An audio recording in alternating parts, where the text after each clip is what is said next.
Umubano wa Repubulika Iharanira Demokarasi ya Kongo ndetse n'igihugu cya Israel ukomeje kuba mwiza kurushaho, ibintu bikomeje guteza impungenge ngo leta y'u Rwanda, bitewe no kuba leta y'u Rwanda ifitanye umubano mwiza n'iki gihugu cya Israel.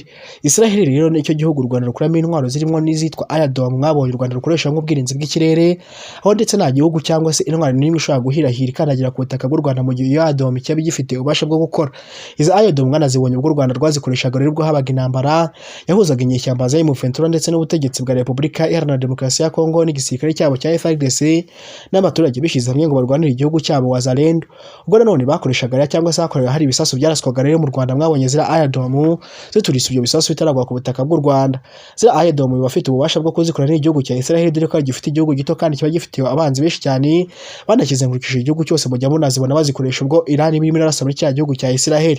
Nuvuga ngo rero Repubulika Iharanira Demokarasi ya Kongo rero na Israel nabyo rero biri mu mubano cyangwa se biri gukorana amasezerano ajyanye na gisirikare mu rwego kugira ngo nanone bubaka umubano uhambaye n'umufatanye mu bya gisirikare ushobora no gutuma Israel rero igihugu gikungahaye cyane mu gukora intwaro za kirimbuzi ndetse n'izindi ntwaro zidasanzwe. Umutasi nka Mossad, dore ko ubutasi bugera ku bwa gatatu ku isi bukora ubutasi buhambaye cyane nyuma ya Leta Zunze Ubumwe za Amerika ndetse n'Uburusiya. Mossad n'ubutasi bwa Israel nabwo buhambaye cyane. Minisitiri w'ububanyi n'amahanga wa Israel yatangaje ko nanone yakira Minisitiri w'ububanyi n'amahanga wa Repubulika Iharanira Demokarasi ya Kongo Kayikwamba wa Guinea Gideon Saleh yavuze ko nanone Kayikwamba ari Yerusalemu nanone mu ruzinduko rw'akazi. Yavuze ko kandi Kongo nk'igihugu kiri mu kanama nanone ka ONU gashinzwe nanone amahoro n'umutekano ku isi kandi ifite ijambo nanone rikomeye cyane. Duha agaciro rero ubucuti bwacu ndetse nayo n'iyunga ya Israel rero ku rwego mpuzamahanga. Ibihugu nanone rero byanasinyanye amasezerano abiri y'ubufatanye arimo no guhana rero ubumenyi ndetse muri diplomasi no kubijyanye n'inama ya politike. Israel na Kongo kandi nanone byaniyemeje nanone kuzamura ubufatanye hagati yabyo ndetse binyuze nanone mu rwego rwa Israel ndetse rushinzwe iterambere ndetse n'ubufatanye mpuzamahanga aribyo bita Mashavu. Gideon Saleh yavuze ko kandi nanone Israel irimo gushyigikira rero Kongo mu bijyanye ndetse no kurwanya Ebola, ikaba ndetse yaratanze na toni zigera kuri 3 z'ubufasha mu buvuzi ndetse zanageze no muri Kongo, kandi buzigenda koherezwa aho zigenewe kugira ngo zikomeze zifashwe rero mu kuvura abantu. Mu bindi kandi abayobozi nanone baganiriye harimo nanone n'ibibazo bibangamiye Israel ndetse no mu kirere no mu karere ndetse rimwe nanone n'ibibangamiye amasezerano ya Kongo yasinyanye rero n'u Rwanda ndetse n'akamaro rero byagira rero ndetse mu gushyira mu bikorwa ndetse iby'impande zombi ziyemeje mu kugarura amahoro mu burasirazuba bwa Kongo. Uruzinduko kandi rwa Minisitiri w'ububanyi n'amahanga wa Kongo i Jerusalemu ruje nyuma y'urwo ruzinduko Minisitiri w'u Rwanda w'ububanyi n'amahanga Ambore Nduhungirehe yagiriye muri Israel ku itariki 6 Nyakanga 2026.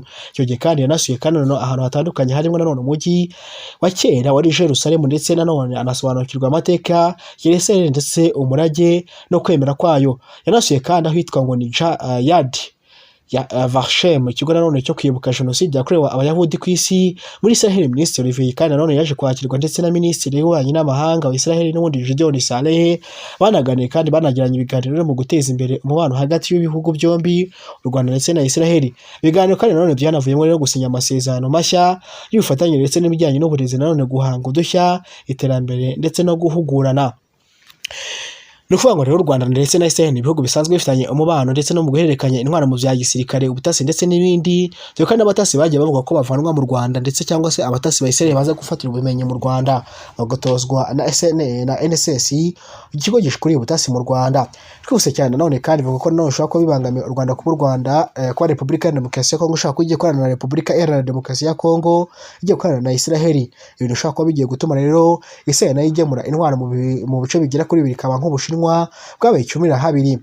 Nihuse cyane kandi nanone wahoze ari Minisitiri wigambye kuzica Perezida w'u Rwanda Paul Kagame, ubwo ndavuga wahoze ari Minisitiri Constate Mutamba ni Minisitiri rero w'ubutabera muri Repubulika Iharanira Demokarasi ya Kongo, yasohotse mu cyumba cy'urukiko ndetse iburanisha bitarangiye nyuma yo kwanga ndetse no kwamagana uko urubanza nanone rwari rurimo nanone kuburanishwa. Yatangaje ko kandi nanone naramuka akatiwe rwo gupfa yazanwa uburozi akiyahura. Mutamba yitabye urukiko ndetse rusesa imanza ndetse kuri uyu wa mbere ku itariki ya 27 Nyakanga 2026 aburanishwa ndetse ku byaha bifitanye isano ndetse n'inyerezwa ry'imari ndetse rya miliyoni zira kuri 19 z'amadolari ya Amerika ndetse yagenewe gufasha ndetse abagizweho ingaruka n'ibikorwa by'ingabo za Uganda mu mujyi wa Kisangani. Ayo mafaranga kandi nanone yaratanzwe na leta ya Uganda ndetse nk'indishyi z'ibyangiritse nanone ku byaha byabereye Kisangani mu myaka 20 ishize nyuma ya leta RDC ndetse yanashizeho rero mu kigega cya Frivao ndetse nanone cyashiriweho nanone gufasha rero abazize n'abagizweho ingaruka n'ayo makimbirane. ubushinjacyaha kandi nanone ubushinjacyaha kandi bushinja Mutamba rero kugira uruhare rero mu ikoreshwa nabi no kunyereza ayo mafaranga, ndetse bakavuga ko kandi n'ubundi yamaze guhanwa n'icyaha adakwiriye gukomeza kuburana. Mu iburanisha kandi ryo kuri uyu wa mbere, ndetse Mutamba yanenze kandi urwandiko rwamuhamagaye kwitaba urukiko, ndetse avuga ko kandi nanone rwari rurimo nanone amakuru atari ukuri, kandi nanone ko nanone atigeze aruhabwa ngo nanone arusuzume cyangwa se ngo arujuririre nk'uko amategeko abiteganya.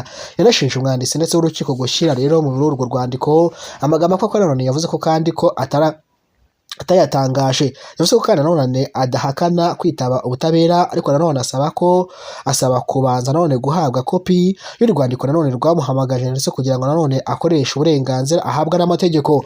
Yongeye ko kandi nanone uburyo nanone urubanza rwe rurimo nanone kuburanishwa bumwima uburenganzira bwo kuburana ndetse mucyo no mu bwisanzure. Nyuma y'impaka zikomeye cyane kandi yagiranye n'abacamanza, uyu wahoze ari minisitiri w'ubutabera wajyaga ndetse anumvikana rero mu mvugo nanone zikarishye zirimo nanone yamamariyemo avuga ko nanone bazatera u Rwanda. Yanafashe rero icyemezo cyo kuva rero mu cyumba cy'urukiko ndetse iburanishwa ritarangiye. Yavuze ko kandi nanone adashobora gukomeza nanone kwitabira urubanza, avuga ko kandi nanone ko rugamije nanone rubangamiye uburenganzira bwe kandi nanone runanyanyisha n'amategeko. Akimara gusohoka ndetse mu rukiko yabwiye abanyamakuru ko nanone azakomeza guharanira uburenganzira, ubutabera ndetse no kuri, ndetse kabone niyo byamusaba gutanga ubuzima bwe. Imana ibahereza ibyo kurya, amafaranga n'ubuzima buzima. Turakurikirana, turakomeza n'ibindi biganiro bikurikiyeho muri rusange. Ese ubona ubufatanye hagati ya Leta Zunze Ubumwe za Amerika, Repubulika Iharanira Demokarasi ya Kongo, Israel ndetse n'ibindi bihugu birimo n'Uburusiya habyo bishaka kwangiza ku mutekano w'u Rwanda bitewe n'intambara ikorera mu burasirazuba bwa Kongo? U Rwanda rukomeje gushinjwa kuba arirwo rutera inkunga inyeshyamba za M23, ndetse rukaba rwarohereje ngo abasirikare barenga 18,000 mu burasirazuba bwa Kongo nk'uko raporo ya ONU yabitangaje. Icyo usabwa ni ukubana natwe no mu bindi biganiro. Nyagasana guhereza ibyo kurya, amafaranga ndetse n'ubuzima buzima.